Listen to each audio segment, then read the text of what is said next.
Hello, everyone. We're Group 5. We've chosen AMC movie theaters to do our research study on for the Marketing 3053 research presentation. My name is Luke Richards. My name is Hito Zaida. My name is Jack Jarvis. I'm Carson Kimball. I'm Jack Kunkel. For a brief overview and agenda of our presentation, I'll be leading us off with situational analysis just to overview the competitive landscape and industry context. I'll then pass it off to Jack Jarvis and Heath to do the marketing research, identifying key research questions and opportunities, and then we'll be rounded out by Jack Kunkel and Carson Kimball with data analysis. Ever since the launch of streaming services in the late 90s and the industry-altering launch of Netflix in 2007, we've seen a drastic rise of streaming services dominating the movie watching industry. In 2026, the statistics show that around 1.1 billion people on Earth are subscribed to at least one streaming service, with a diverse customer base and diverse opportunities to dive into those markets as well between different streaming services.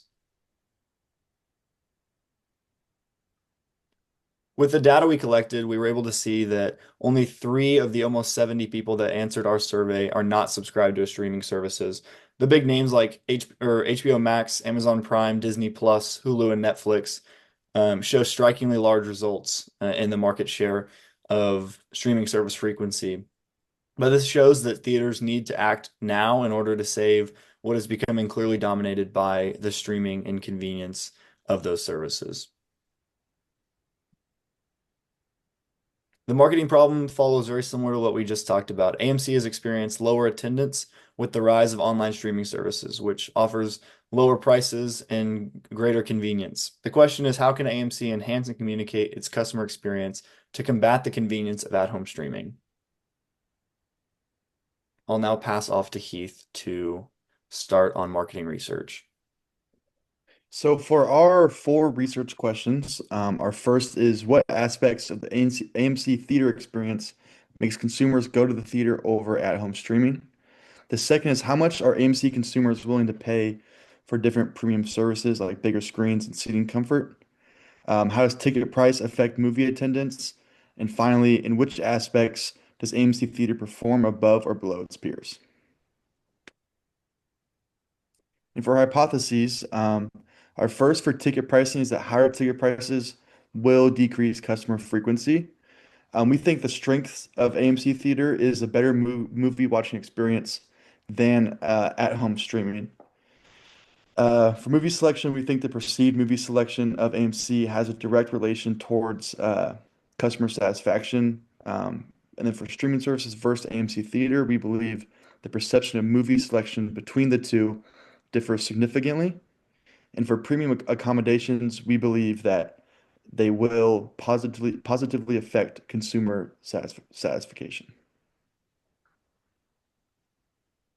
Yeah, so bouncing off of what he said, we have some statistical equations that we wrote. These are multiple regression models that are just kind of an exercise for us to kind of explore deeper into these hypotheses that we drew up. And so you can see these variables. We've got on the right side of the equation other variables that we think will be intricate and important in the the value of these variables on the left. So for instance, customer frequency, we think that's something that will be very heavily influenced by the ticket price and the income of individuals. And so obviously, people are coming back if they're able to afford tickets. And if they're affordable, then they'll obviously be able to come back. Or if they're making more money, the income aspect. Onto customer preference, like Heath talked about, the perception of the theater, we suspect will be a huge aspect of that. Also, the age of people coming into the theater. Older people we find generally, value the movie experience more than maybe younger people who grew up with streaming services prevalent in their life.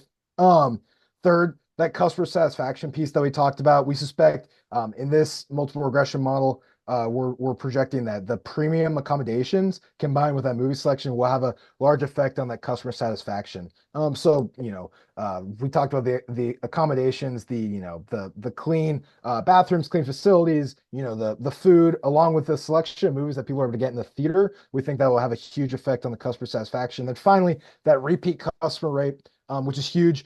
we talked about how we think convenience and the location to the AMC will be huge. So obviously, how easy is it to get to the AMC, and how easy is that experience for someone once they're there?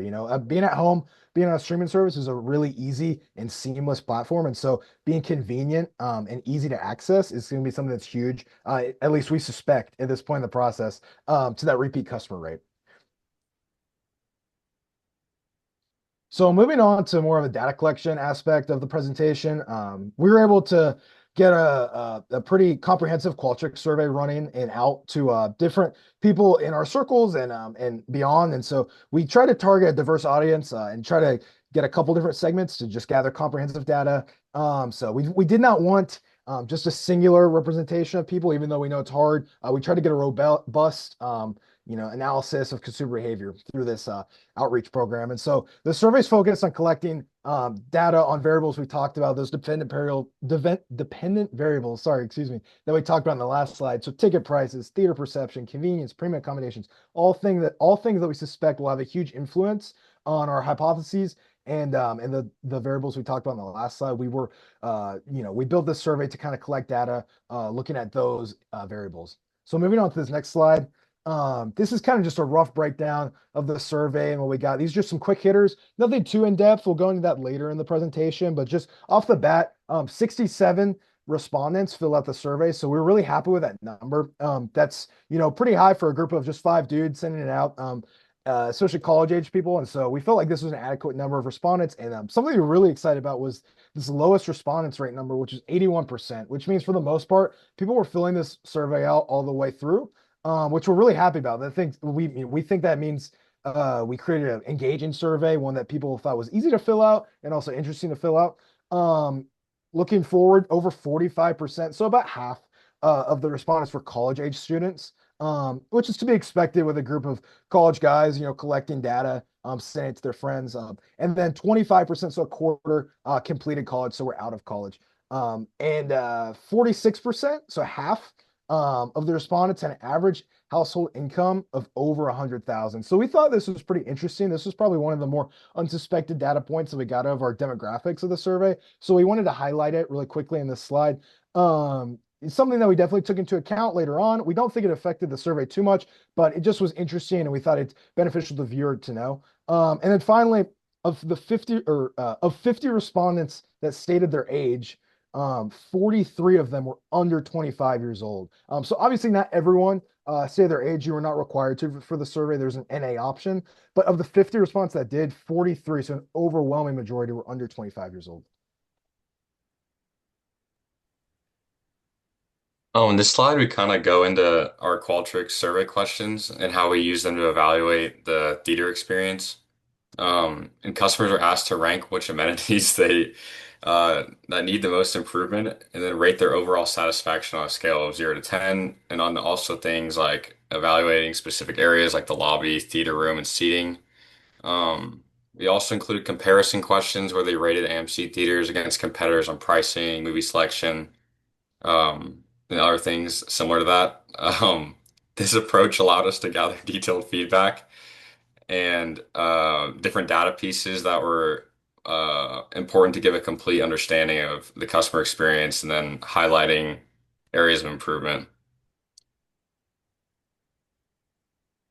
And this bar chart kind of shows off some of the data we got. We see how customers ranked AMC theater amenities by priority, with 1 being the highest and then 5 being the lowest.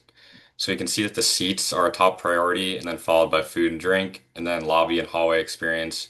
So it seems that the screen and bathrooms rank lower in comparison, and these results suggest that comfort and overall in-theater experience play the biggest role. Um, and this helps AMC identify where to focus their improvements and better meet customer expectations. Okay, our first test we ran here was a two-sample assuming unequal variance t-test. Looking at our hypothesis that increasing ticket prices would eventually decrease consumer attendance. Here's the question we ran for that. Looking at an increase of average ticket price of $5, how would the consumer react? And here's the data we pulled. You could see that our p-value is below 0.05, meaning we are able to reject the null hypothesis, and that this test was statistically significant, meaning that we can accept our alternative hypothesis that increasing ticket prices does decrease consumer attendance. AMC should look at this test and realize that they should do everything in their power to not increase ticket prices because it will decrease consumer attendance. The next test we ran was another t-test, this time looking at two samples assuming equal variances. Our hypothesis was that the movie selection of streaming services and of AMC Theater was going to be different in the eyes of the consumer. And we ran two mean tests and we compared the two means. For the AMC Theater, we have a mean of 7.145, and for the streaming services, we have a mean of 7.151. To the untrained eye, this may look like there's not a big difference and that we should reject this entire test. But in fact, this is statistically significant because the p-value is below 0.05, meaning we can reject our null hypothesis and accept our alternative hypothesis that there is a difference in the eyes of consumers of the movie selection between streaming services and AMC Theater. Finally, we have a correlation test. This is just looking at the overall experience and the overall movie selection at AMC Theater. We can see that there is a positive moderate correlation of 0.571, meaning that there is a relationship between movie selection and overall experience at AMC. So AMC should once again try to prioritize the movies that are in store because that will obviously improve consumer experience. To wrap us up, with all of that data now understood, what would we recommend for AMC theaters to get back into a competitive market space? We would say that they have to do everything in their ability to not raise ticket prices. Anything they can do to keep them low, we have to try and do that. Also, offering premium experiences like menu items and quality and better seating will boost sales as well. And then finally, having selective, only in theater movie experiences to boost selection of movies will encourage people to get out of their homes and into the theaters once again. Thank you so much for listening to our presentation, and we hope you have a great rest of your day.